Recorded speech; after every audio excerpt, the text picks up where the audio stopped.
ইরানি হামলায় কাঁপছে ইসরায়েল। প্রথমবারের মতো ফাতাহ হাইপারসনিক ক্ষেপণাস্ত্র ব্যবহার ইরানের, সেই সাথে একসাথে 400টি ক্ষেপণাস্ত্র ছোড়ার দাবি আইআরজিসির। ইসরায়েলের বিরুদ্ধে মঙ্গলবারের হামলায় ইরান প্রথমবারের মতো দেশে নির্মিত ফাতাহ-1 হাইপারসনিক ক্ষেপণাস্ত্র ব্যবহার করেছে। দেশটির আধা সরকারি ইরানি মিডিয়া আউটলেট মেহের নিউজ এই তথ্য জানিয়েছে।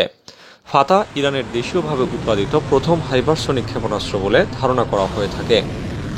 ইরানি সামরিক বাহিনী গত বছর এই অস্ত্রটি প্রকাশ করেছিল। তারা জানিয়েছিল যে এটি শব্দের চেয়ে 15 গুণ বেশি দ্রুত ছুটতে পারে।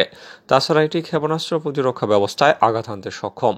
মঙ্গলবার রাতে ইসরায়েলের উপর ক্ষেপণাস্ত্র হামলা চালায় ইরান। বিভিন্ন মাধ্যম থেকে পাওয়া খবরে জানা যাচ্ছে ইরানের ইসলামী বিপ্লবী গার্ড বাহিনী বা আইআরজিসি 400-র বেশি ক্ষেপণাস্ত্র দিয়ে এই হামলা চালিয়েছে। সামাজিক মাধ্যমে ছড়িয়ে পড়া ভিডিওতে দেখা গেছে বৃষ্টির মতো ইসরায়েলের বিভিন্ন স্থানে আঘাত হানছে ক্ষেপণাস্ত্র। পুরো ইসরায়েল ইরানি ক্ষেপণাস্ত্রের আওতায় এসেছে এবং রাজধানী তেল আবিব সহ বিভিন্ন শহরে বিকট বিস্ফোরণের শব্দ শোনা গেছে। আইআরজিসি বলছে আত্মরক্ষার তাগিদে তারা এই হামলা চালিয়েছে। ক্ষেপণাস্ত্র উৎক্ষেপণের পরপরই আইআরজিসি এক সংক্ষিপ্ত বিবৃতিতে বলেছে ক্ষেপণাস্ত্র হামলা শুরু। আইআরজিসি পরিষ্কার করে বলেছে হামাস নেতা ইসমাইল হানিয়া, হিজবুল্লাহ নেতা সৈয়দ হাসান নাসরুল্লাহ এবং আইআরজিসির ডেপুটি কমান্ডার আব্বাস নীল ফুরুশানের শাহাদতের বদলা নিতে এই হামলা চালানো হয়েছে।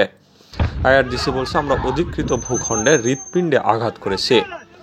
আইআরজিসি ঘোষণা করেছে ইসরায়েল যদি কোনো রকমের প্রতিক্রিয়া দেখানোর চেষ্টা করে তাহলে আরও মারাত্মক হামলা চালানো হবে।